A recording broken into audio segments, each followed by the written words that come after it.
जब हम प्रभु पूर्ण परमात्मा के ज्ञान से परिचित हो जाते हैं,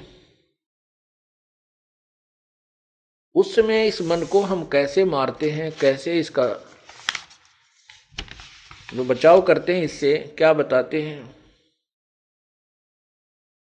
रोहो रोह रे मन मारूंगा, ज्ञान खड़क संघारूंगा, डामा डोल न हुजै रे, तुझको निज धाम न सूझै रे। सतगुर हेला देव रे, तुझे भवसागर से खेव रे, 84 तुरत मिटावे रे, तुझे जम से आन छुड़ावे रे। कहा हमारा की जय रे, सतगुरु को सिर दी जय रे, अब लेखें लेखा होई रे, ये बहुर न मेला कोई रे। शब्द हमारा मानो रे, अब नीर खीर को छानो रे, तू बहज मुखी क्यों फिरता रे, अब माल बिराना हरता रे। तू गोला जात गुलामा रे, तू बिसरा पूर्ण रामा रे, अब दंड पड़े सिर तो ही रे, त अगली पछली खोई रे। परमात्मा इस मन के माध्यम से इस जीवात्मा को समझा रहा है और कह रही हैं कि इस नकली मन की बातों में मत आओ, काल के इस चोचलों से बचो, अन्यथा आप अपनी पूर्व जन्म की कमाई को बर्बाद कर जाओगे और भविष्य में कुछ नहीं बन पाओगी। इसलिए कहते तूने अगली पछली सब खोई रे।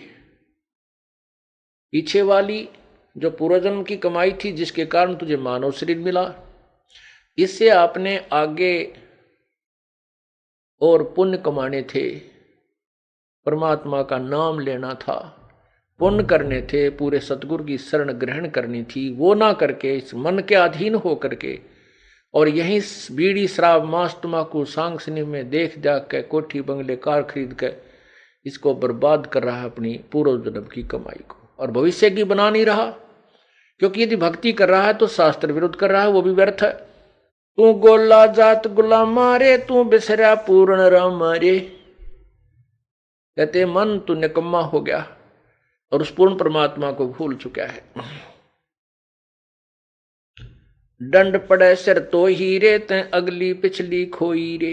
तेरे सिर पर दंड पड़ेगा, तू 84 लाख योनियों में कष्ट उठाएगा। करत गनी तू बड़ुआ रे, तुझे लाग गए साहेब कड़ुआ रे। इस मन को परमात्मा कह रहे हैं कि तुझे रागनी अच्छी लग गए, फिल्मी गाने बढ़िया लगे, माया जोड़ने के लिए कितना प्रयत्न करवा ले, रात और दिन झूठ कपट, खड़ा होकर रुके मारे जा, ले 2 के 20, 10 के 20, 10 के 20, और 2 घंटे नो के भगवान भी याद कर ले, कति नहीं अच्छा लगता, इसने रुचि ही नहीं बनती। तो यहाँ क्या कहते हैं, मन करत गनी तू बड़ुआ रे, तुझे लाग गए साहेब कड़ुआ रे। तुझे भगवान कड़ुआ लग रहा है। मन मारूंगा मैं दाना रे, सतगुरु शमशेर समाना रे। अरे मन तन काट जलाऊं रे, दिखे जा आग लगाऊं रे। अरे मन अजब अलामा रे, तन बहुत बिगाड़े कामा रे। हैरान हवानी जाता रे, सिर पीटे ज्ञानी ज्ञाता रे। कहते इतना उस्ताद है ये काल का एजेंट मन। ज्ञानी और ज्ञाता बड़े बड़े ऋषि सभी सिर पीट रहे हैं, इनसे ऐसी ऐसी भयंकर गलतियां करा देता है और संसार में निंदा के पात्र बनते हैं और फिर ये पछताते रहते। कबीर मन के मते ना चालिए, मन है पक्का दूत, ले छोड़े दरिया में फिर जावे हाथ से छूट। अब जैसे विश्वामित्र तप कर रहा था, इंद्र ने उर्वशी भेज दी, उसके साथ रही पत्नी रूप में, फिर एक कन्या का जन्म दे करके उस नवजात कन्या को उसी के पास छोड़कर चली गई और कह दिया, ऋषि जी तेरा और मेरा इतना ही संयोग था, पाल तेरी बेटी ने, तू काय का ऋषि है,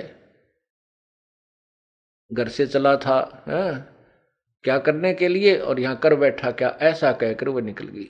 उसका नाम शकुंतला रखा। उसको फिर कण्व ऋषि के पास विश्वामित्र ने छोड़ा।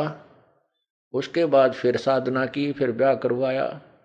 परमात्मा कहते हैं जब तक हम परम पिता कबीर परमेश्वरी की शरण में नहीं आएंगे, यो काल दाव लगाया रहता है, छोड़ देता मन को खुला। ये पता नहीं कितनी साधना करने कहाँ जाता है, किसी ऋषियों से मिलता है, वो जैसे उसको ज्ञान दे देते हैं वो डट कर साधना करता है, उससे एटम बम बन जाता है। कुछ सिद्धि आ जाती है, सिद्धि आने के बाद फिर ये किसी की नहीं मानता, चाहे भगवान आकर समझा दे कबीर साहब, फिर नहीं मानता। थोड़ा सा कोई प्रभु बन जाए, 20, 30, 50, 100, 200 शिष्य बन जाए, फिर ये नहीं मानता। गधा बनना मंजूर है, चाहे उसने सबस्ट दिखा दे के देख तेरे साथ ऐसे बनेगी, तो नहीं मानता। परमात्मा कहते हैं राज तजना सहज है, सहज त्रिया का नेह, और मान बड़ाई ईर्षा वही दुर्लभ तजना ये। तो काल ने तो हमारे नाना प्रकार के फांस बांध रखे हैं कि किसी न किसी में तो यू जकड़ा ही रहेगा। वो तो परमात्मा आते हैं, सभी बंधन काट देते हैं, इसलिए वो बंदी छोड़ कहलाते हैं। अमर करूं सतलोक पठाऊं, तात बंदी छोड़ कहाऊं। परमात्मा कबीर जी कहते हैं अमर करूं और सतलोक पठाऊं, तात बंदी छोड़ कहाऊं। काल के सभी बंधन कटने के बाद ही हम अमर होंगे। वो अमर बंदी छोड़ यानी हमारे बंधनों को काटने वाला, छुड़वाने वाला वो कबीर ही है।